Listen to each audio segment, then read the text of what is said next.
Assalamualaikum warahmatullahi wabarakatuh. Nama saya Indri Yuliani. Saya dari kelas 1B2R, mahasiswa semester 1 Prodi Manajemen Sekolah Tinggi Ilmu Ekonomi Mahaputra Riau. Baiklah, pada kesempatan kali ini, izinkan saya untuk menjelaskan salah satu materi mata kuliah pengantar bisnis, yaitu dunia bisnis. Poin yang pertama yakni organisasi bisnis. Dalam rangka mencapai tujuan, peran pengorganisasian yang optimal sangat diperlukan. Pada dasarnya, organisasi yang mengelola interaksi masyarakat dapat dibedakan menjadi dua, yaitu yang pertama, organisasi non-profit. Organisasi ini lebih berorientasi pada tujuan nilai sosial. Yang kedua, organisasi profit. Dalam organisasi bisnis, lebih menekankan kepada pencapaian profit, karena dengan profit atau keuntungan, organisasi dapat mempertahankan kelangsungan hidupnya. Dalam konteks pembicaraan umum, bisnis tidak terlepas dari aktivitas produksi, pembelian, penjualan, maupun pertukaran barang dan jasa yang melibatkan orang atau perusahaan. Aktivitas dalam bisnis pada umumnya mempunyai tujuan menghasilkan laba untuk kelangsungan hidup serta mengumpulkan cukup dana bagi pelaksanaan kegiatan si pelaku bisnis itu sendiri. Selanjutnya, ilmu ekonomi perusahaan.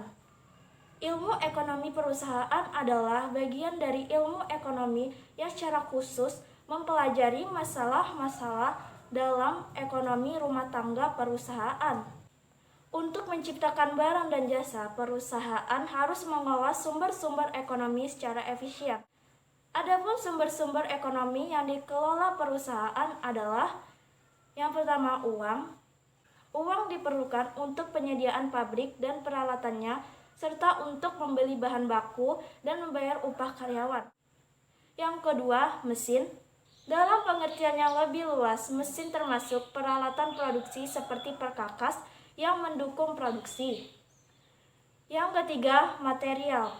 Material atau bahan baku merupakan barang-barang yang menjadi bagian dari barang dan jasa yang diproduksi dan ditawarkan ke konsumen. Keempat, manusia. Manusia adalah mereka yang terlibat langsung dalam proses produksi. Kelima, metode. Metode ialah suatu cara kerja yang memadukan mesin-mesin, material, dan manusia. Keenam, pasar. Pasar merupakan suatu sarana bagi perusahaan untuk mendapatkan penghasilan. Yang terakhir, manajemen. Manajemen dalam operasional perusahaan berfungsi sebagai koordinasi berbagai kegiatan yang ada dalam proses produksi. Selanjutnya, poin yang kedua yaitu maksud dan tujuan bisnis. Pertama, pemenuhan kebutuhan dan keinginan konsumen. Kedua, keuntungan usaha. Ketiga, pertumbuhan dan perkembangan berkelanjutan. Keempat, mengatasi berbagai risiko. Kelima, tanggung jawab sosial. Terakhir, poin yang ketiga yaitu berbisnis dalam era globalisasi. Perubahan-perubahan tersebut tampak pada berbagai fenomena, antara lain, yang pertama, kekuasaan saat ini sudah beralih ke tangan konsumen. Yang kedua, skala produksi yang besar tidak lagi merupakan keharusan. Yang ketiga, batasan-batasan negara dan wilayah tidak lagi menjadi kendala.